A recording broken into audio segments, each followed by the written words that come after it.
Welcome friends to my ASMR. Tonight I'll be reading from the Japanese fairy tales by Yei Theodora Osaki. And the next story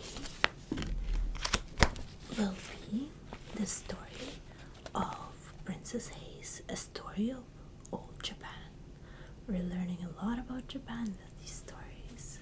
How interesting. So let's get started. Many years ago there lived in Nara, the ancient capital of Japan, a wise state minister by name Prince 𝓛𝓸𝓿𝓮 Fujiwara. His wife was a noble, good, beautiful woman called Princess Murasaki Violet. They had been married by their respective families according to Japanese custom. When very young, and had lived together happily ever since. They had, however, one cause for great sorrow, for as the years went by, no child was born to them. This made them very unhappy, for they both longed to see a child of their own who would grow up to gladden their old age, carry on the family name, and keep up the ancestral rights when they were dead. The prince and his lovely wife, after long consultations and much thought, determined to make a pilgrimage to the temple of Hase no 𝓛𝓸𝓿𝓮, goddess of mercy at Hase. For they believed, according to the beautiful tradition of their religion, that the Mother of Mercy, 𝓛𝓛, comes to answer the prayers of mortals in the form that they need the most. Surely all these years of prayer, she would come to see them in the form of a beloved child in answer to their special pilgrimage, for that was the greatest need of their two lives. Everything else they had that this life could give them, but it was all as nothing, because the cry of their hearts was unsatisfied. So the Prince 𝓛𝓸𝓿𝓮 and his wife went to the temple of 𝓛𝓛 and Hase, and stayed there for a long time, both daily offering incense and praying to 𝓛𝓛, the Heavenly Mother, to grant them the desire of their whole lives, and their prayer was answered. A daughter was born at last to the Princess Murasaki, and great was the joy of her heart. On presenting the child to her husband, they both decided to call her Haseheim, or the Princess of Hase, because she was the gift of the 𝓛𝓛 at that place. They both reared her with great care and tenderness. The child grew in strength and beauty. When the little girl was 5 years old, her mother fell dangerously ill, and all the doctors and their medicines could not save her. A little before she breathed her last, she called her daughter to her, and gently stroking her head, said, "Haseheim, do you know that your mother cannot live any longer? Though I die, you must grow up a good girl. Do your best not to give trouble to your nurse or any other of your family. Perhaps your father will marry again, and someone will fill my place as your mother. If so, do not grieve for me, but look upon your father's second wife as your true mother, and be obedient and filial to both her and your father. Remember when you are grown up to be submissive to those who are your superiors, and to be kind to all those who are under you. Don't forget this. I die with the hope that you will grow up a model woman." Hase listened in an attitude of respect while her mother spoke, and promised to do all that she was told. There is a proverb which says, "As the soul is at 3, so it is at 100." And so Hase grew up as her mother had wished, a good and obedient little princess, though she was now too young to understand how great was the loss of her mother.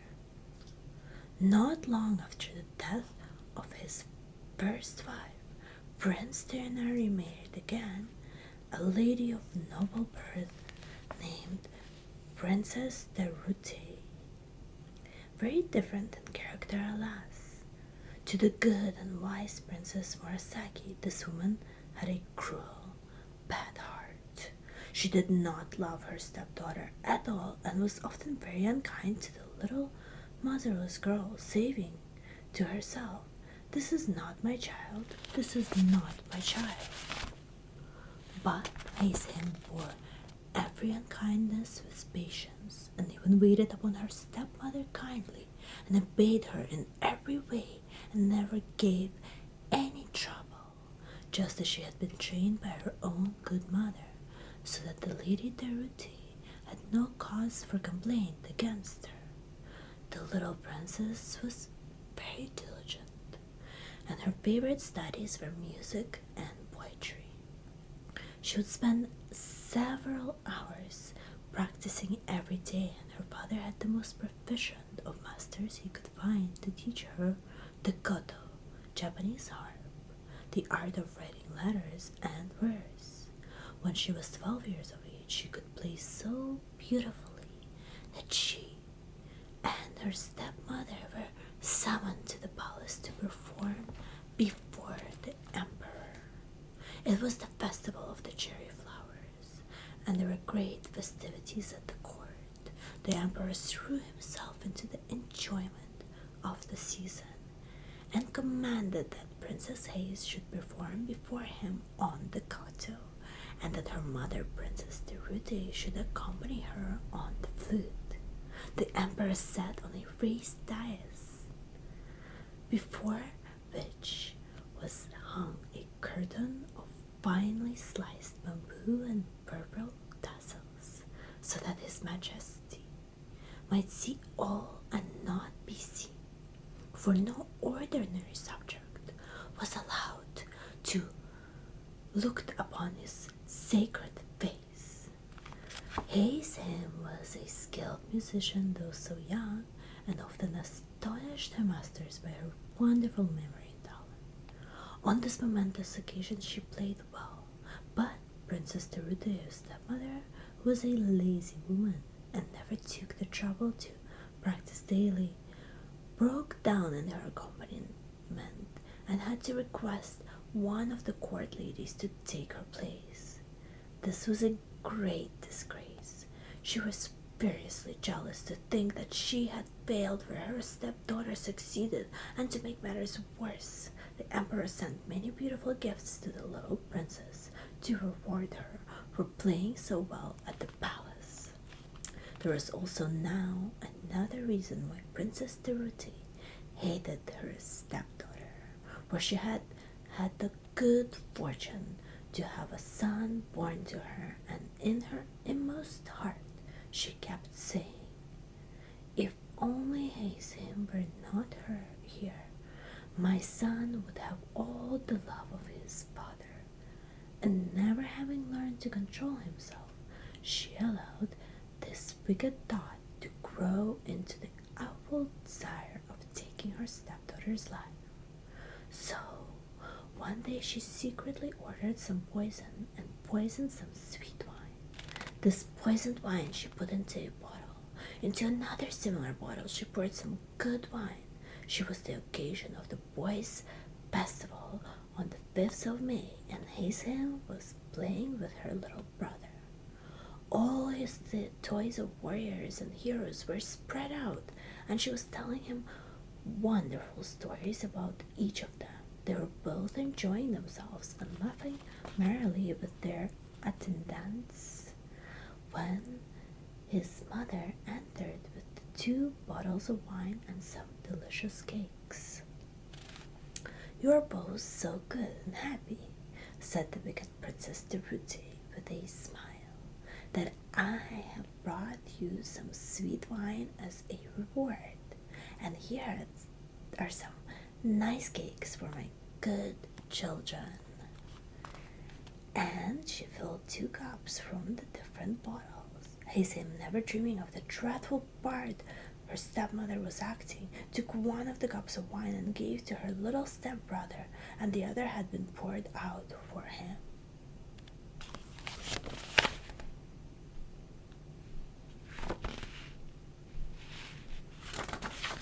The wicked woman had carefully marked the poisoned bottle, but on coming into the room she had grown nervous, and pouring out the wine hurriedly had unconsciously given the poisoned cup to her own child.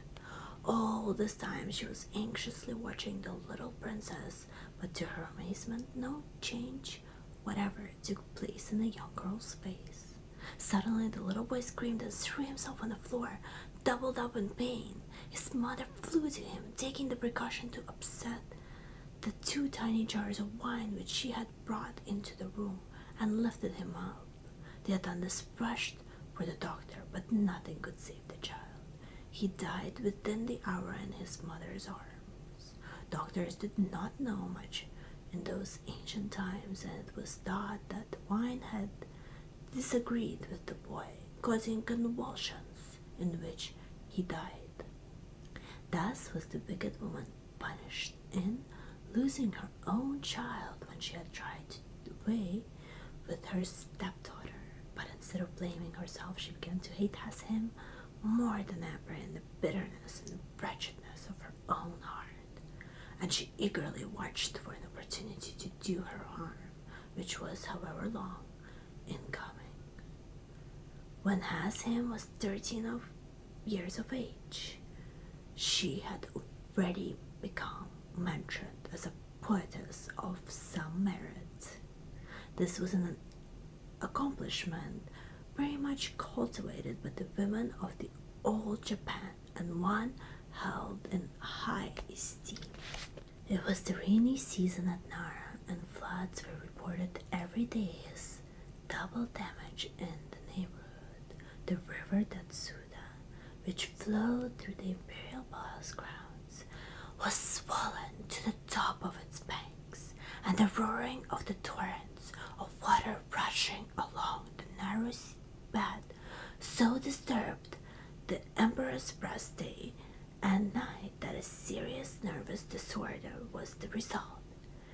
As an imperial edict was sent forth to all the Buddhist temple, commanding the priests to offer up continuous prayers to heaven to stop the noise of the floods, but this was of no avail.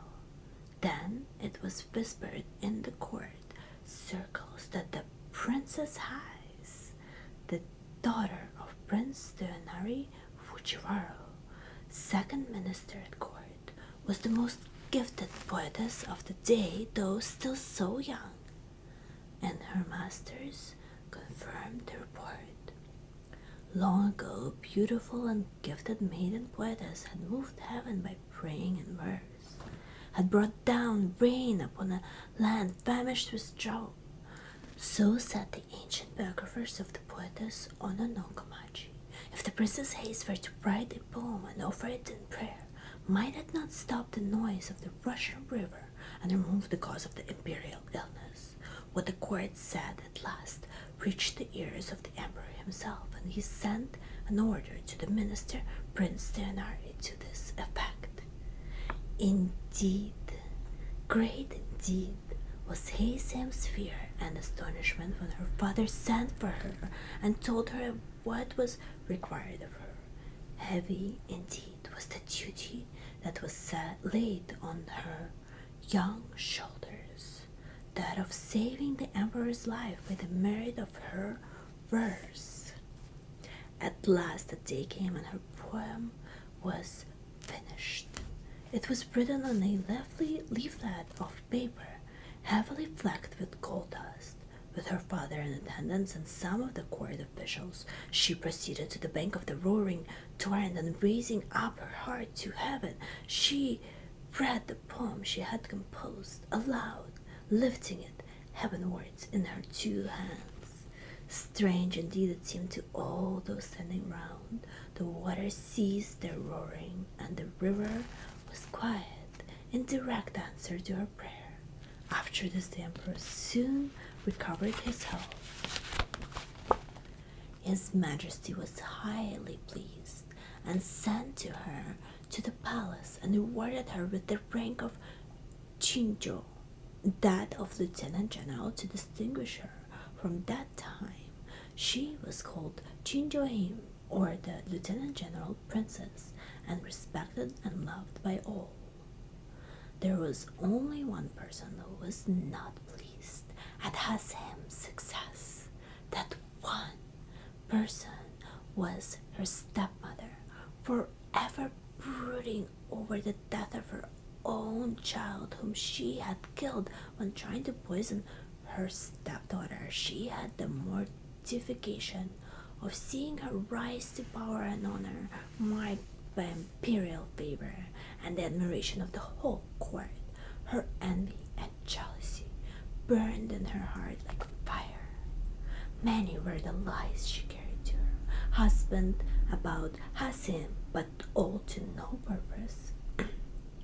He would listen to none of her tales, telling her sharply that she was quite mistaken. At last, the stepmother, seizing the opportunity of her husband's absence, ordered one of her old servants to take the innocent girl to the 𝓛𝓸𝓿𝓮 mountains, the eldest part of the country, and to kill her there. She invented a dreadful story about the little princess, saying that this was the only way to prevent disgrace falling upon the family by killing her. 𝓛𝓸𝓿𝓮, her vassal, was bound to obey his mistress. Anyhow, he saw that it would be the wisest plan to pretend obedience in the absence of the girl's father, so he placed Hasim in a palanquin and accompanied her to the most solitary place he could find in the wild district. The poor child knew there was no good in protesting to her unkind stepmother at being sent away in this strange manner, so she went as she was told.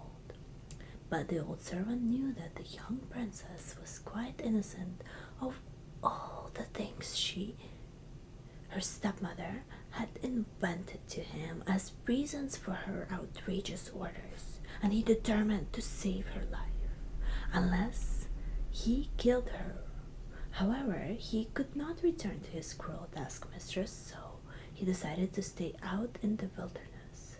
With the help of some peasants, he soon built a little cottage, and having sent secretly for his wife to come, these two good old people did all in their power to take care of the now unfortunate princess. She, all the time, trusted in her father, knowing that as soon as he returned home and found her absent, he would search for her. Prince 𝓛𝓸𝓿𝓮, after some weeks, came home and was told by his wife that his daughter him had done something wrong and had run away for fear of being punished. He was nearly ill with anxiety. Everyone in the house told the same story, that Hasim had suddenly disappeared. None of them knew why or whither. For fear of scandal, he kept the matter quiet and searched everywhere he could think of, but all to no purpose.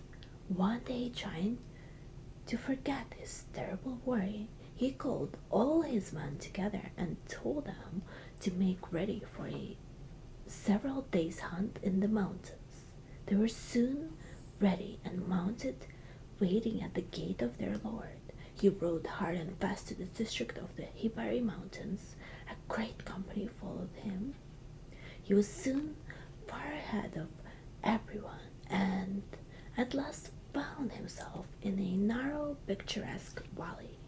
Looking round and admiring the scenery, he noticed a tiny house on one of the hills, quite near, and then he distinctly heard a beautiful clear voice reading aloud. Seized with curiosity as to who could be studying so diligently such a lonely spot in this mountain, and leaving his horse to his groom, he walked up the hillside and approached the cottage. As he drew near, his surprise increased, for he could see that the reader was a beautiful girl. The cottage was wide open, and she was sitting facing the view. Listening attentively, he heard her reading the Buddhist scriptures with great devotion. More and more curious, he hurried on to the tiny gate and entered the little garden, and looking up, beheld his lost daughter, Hase. She was so intent on what she was saying that she neither heard nor saw her father till he spoke. "Hase," he cried. "It is you, my Hase."